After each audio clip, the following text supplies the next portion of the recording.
It was a freezing December night in Minnesota, and the world outside was blanketed in snow over a foot thick. The silence felt heavy, the way only deep winter can muffle the world. My parents were out at a bar, and my brother was staying at a friend's house. I had the house to myself, which I usually enjoyed. I was curled up on the living room couch under a blanket, watching TV as the soft glow of the screen lit the room around me.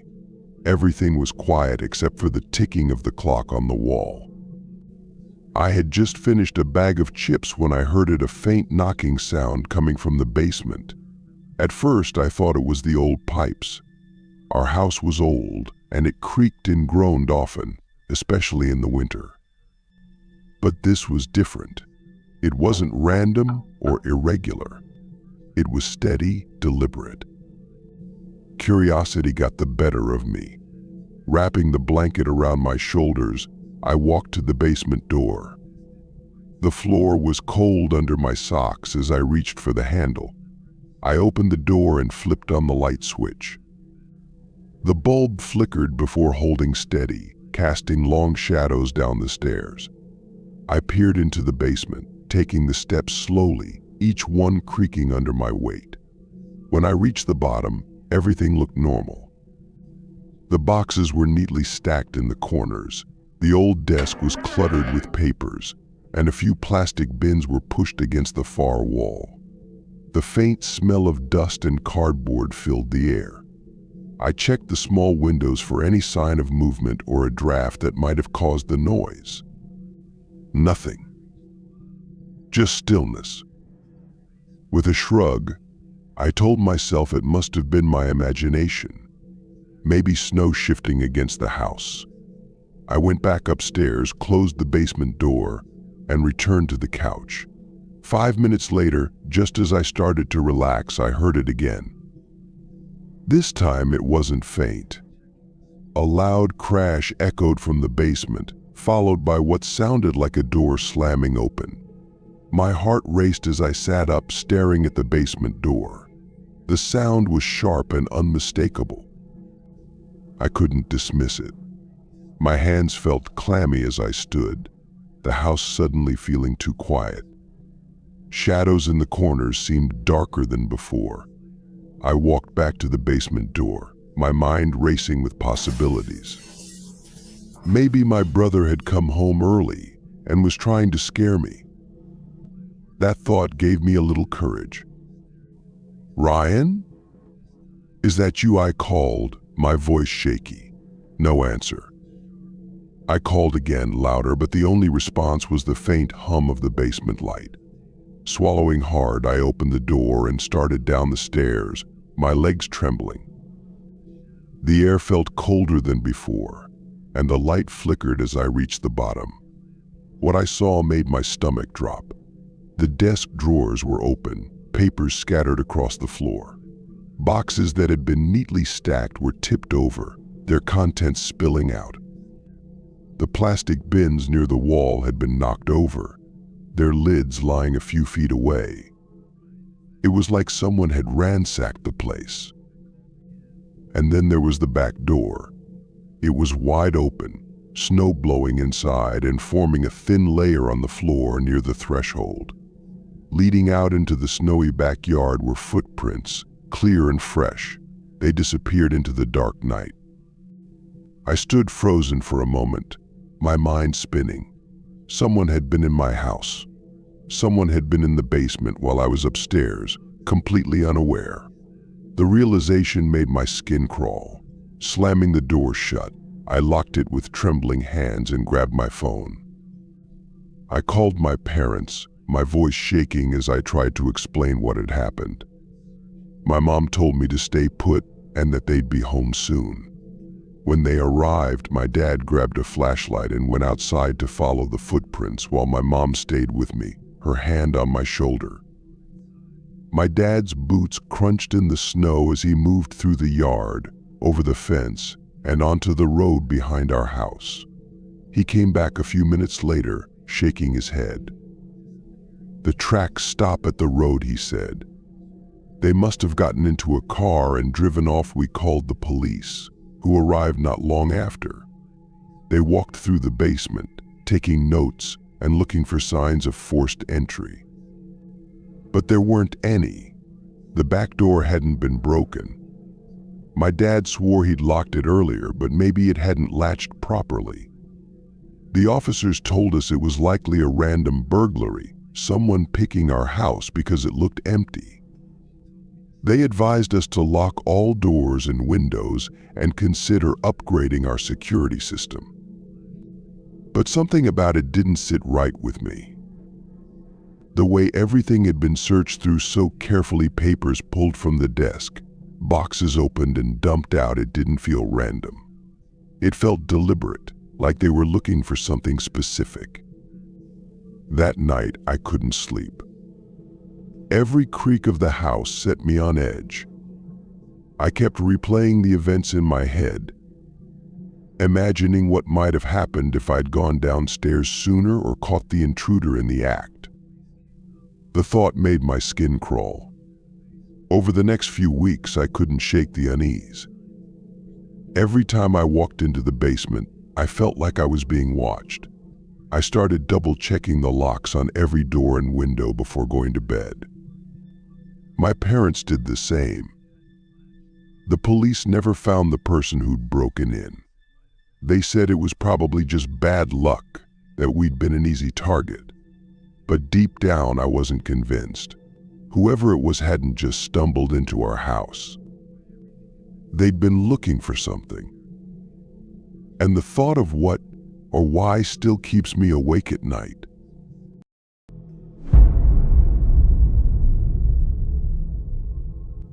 It was January 2019, and I lived in a quiet neighborhood in California.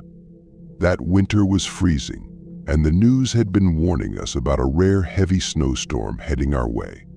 Snow was an unusual sight here, and I had always imagined California as sunny. But that night, everything was blanketed in white, as though the entire world had been painted with a thick, snowy brush. My bedroom was on the second floor of our house. I woke up around 3 a.m., groggy and needing to use the bathroom.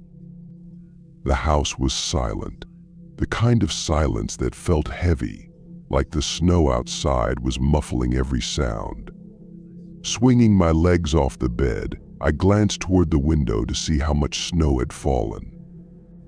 Earlier that day, I had been excited, imagining how the neighborhood would look under the pristine, untouched snow. When I pulled back the curtain, I was stunned. The snow was deep, piled up past the curb, and completely smooth. The streetlights reflected off the surface, making it glow faintly in the darkness. It was beautiful, almost magical. No cars, no people, just pure white stillness. I decided to head downstairs for a drink of water after using the bathroom. The cold tiles of the bathroom floor made me shiver, but I didn't think much of it. As I walked down the stairs, I turned on the light in the kitchen and grabbed a glass from the cabinet. The house felt strangely empty, as if the snowstorm outside had wrapped everything in an eerie hush. I told myself it was nothing, just the weather making everything seem quieter. While drinking the water, I stood there for a moment, letting my eyes adjust to the brightness of the kitchen light. That's when I heard a soft click. It came from the direction of the front door. My first thought was that it was a branch knocking against the house. The wind outside was fierce, and it wasn't unusual for something to blow against the door. Shrugging it off, I turned off the kitchen light and headed back upstairs. When I returned to my room, I glanced out the window again. This time, something was different. There were footprints in the snow, fresh ones. They started at the edge of my driveway and led toward the neighbor's backyard. I stared at them, trying to process what I was seeing. It hadn't been more than 4 minutes since I had last looked outside. How could someone have made those tracks so quickly without me hearing anything? I squinted at the footprints, trying to follow their path. They didn't loop back or continue further, they just disappeared behind the neighbor's house, as if the person had vanished into thin air. A strange unease settled over me, but I tried to push it aside. Maybe it was just a teenager messing around in the snow. Maybe someone was cutting through the yard to get home. I told myself it wasn't a big deal, but I couldn't shake the feeling. I didn't sleep much after that, keeping an eye on the snow-covered yard from my window, waiting to see if anyone returned. The next morning, I went downstairs and found my parents in the living room. They looked upset. My mom was sitting on the couch, her hands tightly clasped, while my dad paced back and forth. "What's wrong?" I asked, rubbing the sleep from my eyes. My dad stopped and looked at me. "Your mom's gold jewelry set is missing," he said. The jewelry set was special, a wedding anniversary gift from my dad to my mom. It wasn't just expensive, it was sentimental.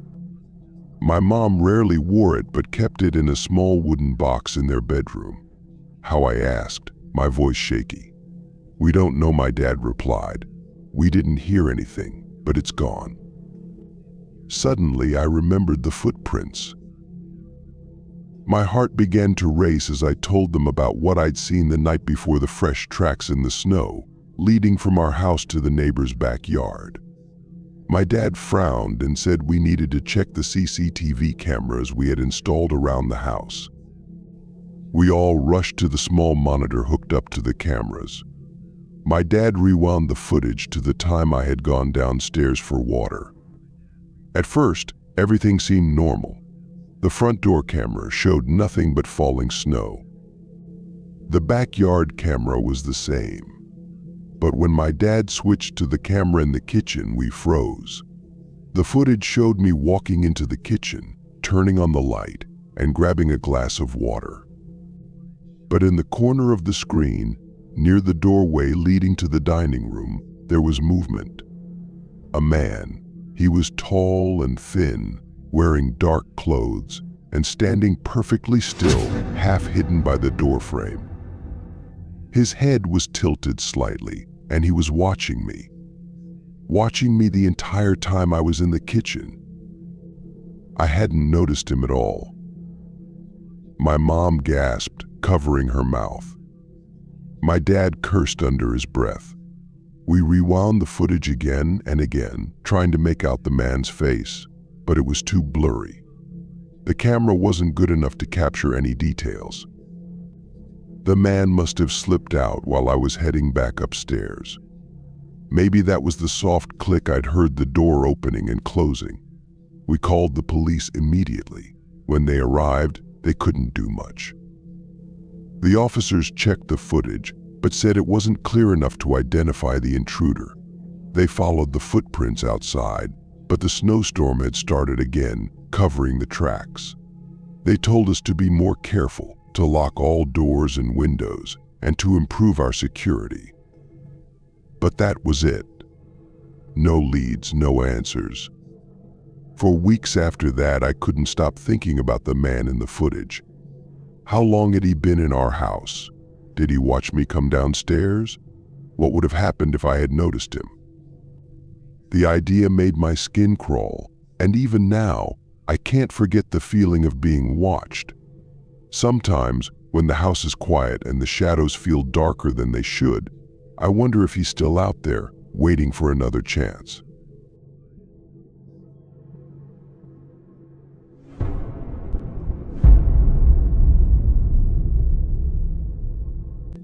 Last winter, my friend Colin and I decided to escape the dull routine of our small town lives by spending a week in a remote cabin deep in the Alaskan wilderness.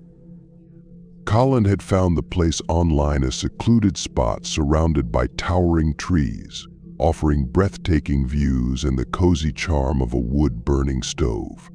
The idea of peaceful nights by the fire, snow-covered landscapes, and complete isolation sounded like the perfect getaway.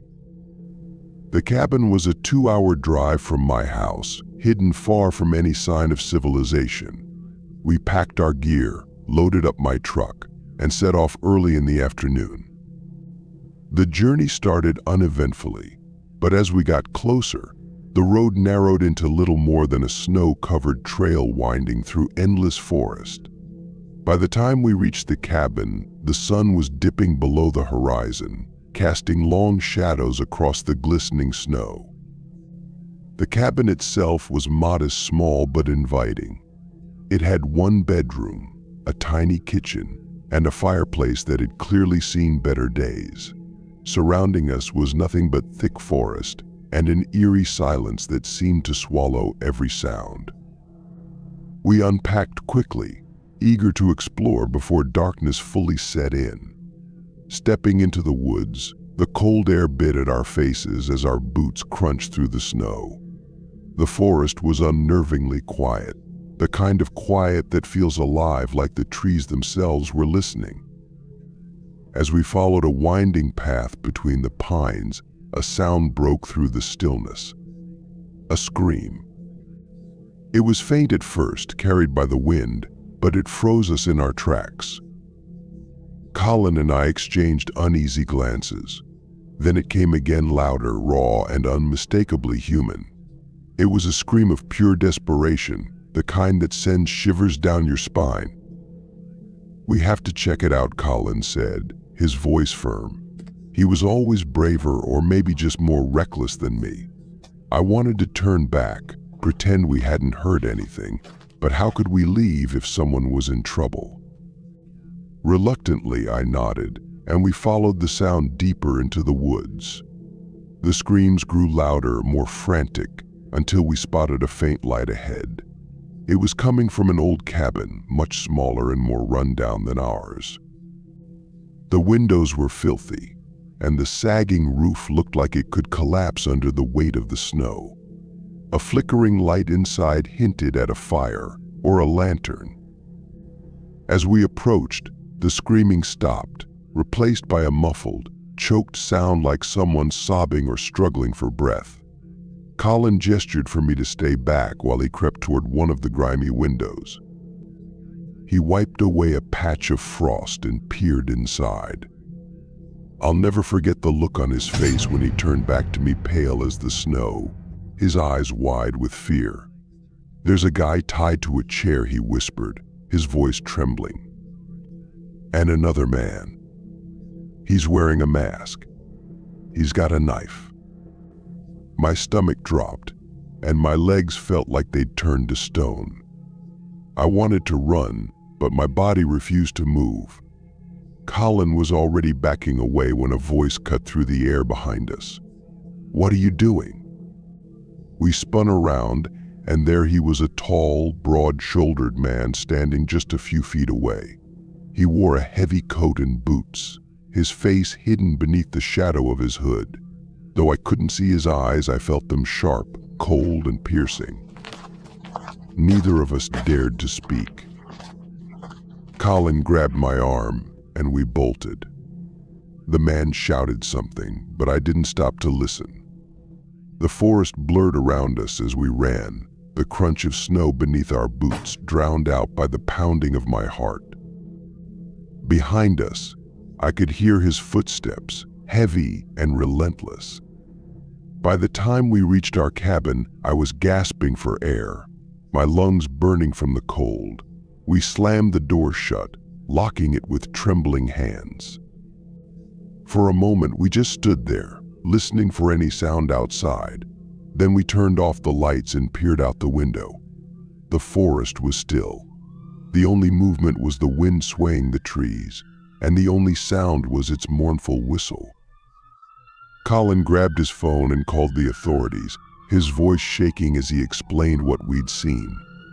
It felt like hours before we finally saw the flashing red and blue lights cutting through the darkness. 2 officers stepped out of their vehicle, their breaths visible in the freezing air. We hurried outside, desperate to tell them everything. We led them through the forest, retracing our steps to the old cabin. My flashlight cut through the shadows, and every creak of snow beneath my feet made me jump. When we finally arrived, my heart sank. The cabin was empty. No light, no screams, no signs of life. The door hung ajar, creaking softly in the wind. Inside, there was nothing but a dusty floor and a broken chair in the corner. The officers looked skeptical but assured us they would continue their search. They advised us to stay in our cabin for the night and lock the doors. Neither of us slept. Every creak of the wood or howl of the wind set my nerves on edge. I kept imagining the masked man lurking just beyond the trees, watching us. 2 days later, the authorities called. They had found the masked man and the one who had been tied up. The officer didn't give us many details, only saying that the situation had been resolved. His voice was uneasy, like there was more to the story than he was letting on. When I pressed for answers, he simply said, "It's better if you don't know we packed up and left the cabin that same day." The forest no longer felt serene or beautiful. It felt wrong, like it was hiding secrets we were never meant to uncover. Even now, back home, I can't shake the memory of that night. The screams, the masked man, the chase, it's all burned into my mind. Sometimes, late at night, I think about the man in the hood and the words he said to us in that cold, dark forest. "What are you doing?" And I wonder if maybe we were the ones who stumbled into something we weren't supposed to see.